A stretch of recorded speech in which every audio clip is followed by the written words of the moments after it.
നമ്മളെയൊക്കെ പേടിപ്പെടുത്തുന്ന ഒരു കാര്യമാണ് മൂക്കിലൂടെ പെട്ടെന്ന് ചോര വരിക രക്തം വരിക എന്നുള്ളത്.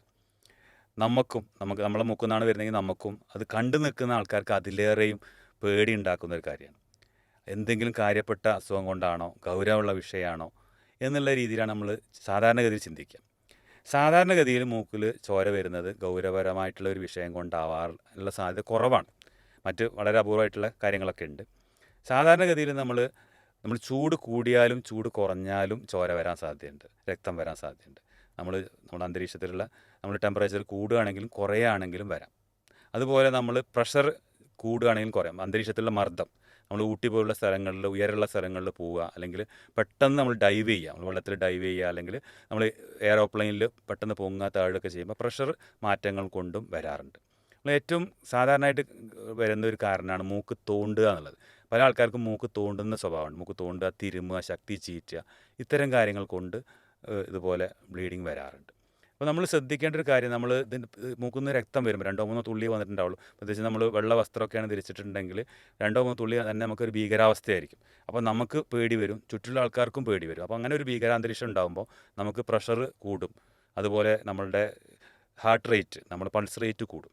അപ്പം ബ്ലീഡിങ് കൂടുതൽ വരാനുള്ള സാധ്യത ഉണ്ട് ആ സമയത്ത്. കാരണം പമ്പിങ് കൂടുതൽ, നമ്മുടെ ഹാർട്ടിൻ്റെ ബ്ലഡ് പമ്പിങ് കൂടുതലായിരിക്കും. അപ്പോൾ ബ്ലീഡിങ് കൂടാനുള്ള സാധ്യതയുണ്ട്. അപ്പോൾ നമ്മൾ ചെയ്യേണ്ടത് നമ്മൾ സ്വസ്ഥമായിട്ട് ഇരിക്കുക എന്നുള്ളതാണ്.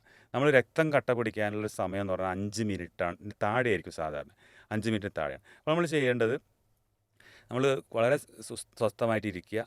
നമ്മൾ മൂക്ക് ഒന്ന് പിഞ്ച് ചെയ്യാന്ന് പറയും, നമ്മളൊന്ന് പൊത്തിപ്പിടിക്കുക. ഒന്ന് തല പുറകിലോട്ട് 45 ഡിഗ്രി ആക്കിയതിന് ശേഷം അങ്ങനെ വായയുടെ ശ്വാസം എടുത്ത് ഒരു 5 മിനിറ്റ് ഇരിക്കണം. 5 മിനിറ്റ് കൃത്യമായിട്ട് ഇരിക്കണം. കാരണം നമുക്ക് ഇത്തരം ഒരു അന്തരീക്ഷത്തിൽ, ഭീകരാവസ്ഥയിൽ നമുക്ക് 5 മിനിറ്റൊക്കെ 50 മിനിറ്റായിട്ട് തോന്നും. അപ്പോൾ നമ്മൾ 5 മിനിറ്റ് വളരെ കൃത്യമായിട്ട് മൂക്ക് പൊത്തിപ്പിടിച്ച് വായിൽ എന്തെങ്കിലും വരികയാണെങ്കിൽ കാറാതെ നമ്മളൊരു പാത്രം താടിക്കടിയിൽ വെച്ചിട്ട് തുപ്പിയാൽ മതി. അപ്പോൾ സാധാരണഗതിയിൽ 5 മിനിറ്റ് കൊണ്ട് തന്നെ ഇത് അവസാനിക്കും. ഇത് മാറുന്നില്ലെങ്കിൽ മാത്രം വളരെ അടിയന്തരമായിട്ട് എമർജൻസി ആയിട്ട് നമ്മൾ ഹോസ്പിറ്റലിലേക്ക് ഓടേണ്ട കാര്യമൊന്നുമില്ല. നമുക്ക് വൈകാതെ തന്നെ ഒരു ഡോക്ടറെ കാണിക്കാം. അതുപോലെ നമ്മൾ ശ്രദ്ധിക്കേണ്ട കാര്യം, ഇത് മൂക്കിൽ തീരെ നിൽക്കുന്നില്ലെങ്കിൽ നമ്മൾ തീർച്ചയായിട്ടും അടിയന്തരമായിട്ട് തന്നെ കാണണം. അതുപോലെ കുട്ടികളിൽ നമ്മൾ ഒരു ഭാഗത്തു നിന്ന്, മൂക്കിൻ്റെ ഒരു സൈഡിൽ നിന്ന് മാത്രം രക്തം വരുന്നുണ്ട്, ദുർഗന്ധം വരുന്നുണ്ടെങ്കിൽ മിക്കവാറും, പ്രത്യേകിച്ച് ഒരു 3 വയസ്സിനും 5 വയസ്സിനും ഇടയ്ക്കുള്ളൊരു കുട്ടിയാണെങ്കിൽ അത് മൂക്കിൽ എന്തെങ്കിലും ഇട്ടതാവാനും സാധ്യതയുണ്ട്. അപ്പം ഇത്തരം കാര്യങ്ങളാണ് നമ്മൾ ശ്രദ്ധിക്കേണ്ടത്. അപ്പോൾ തീർച്ചയായിട്ടും നമുക്ക് ഒരിക്കലും അത് പേടിപ്പെടുത്തി നമ്മൾ ഓടി ഹോസ്പിറ്റലിൽ പോകേണ്ട കാര്യമല്ല. നമ്മുടെ ശരീരത്തിൽ 5 ലിറ്ററോളം രക്തമുണ്ട്. 2-3 തുള്ളി രക്തം പോയി എന്ന് വെച്ചുകൊണ്ട് പ്രത്യേകിച്ച് അങ്ങനെ അപകടങ്ങളൊന്നും സംഭവിക്കുകയില്ല. എന്തെങ്കിലും പ്രയാസങ്ങൾ കൂടുതലായിട്ട് ഇത് രക്തം വരിക, ഇടയ്ക്കിടയ്ക്ക് വരിക ഒക്കെ ചെയ്യുകയാണെങ്കിൽ നമ്മൾ ഡോക്ടറെ കാണിച്ചാൽ മതി.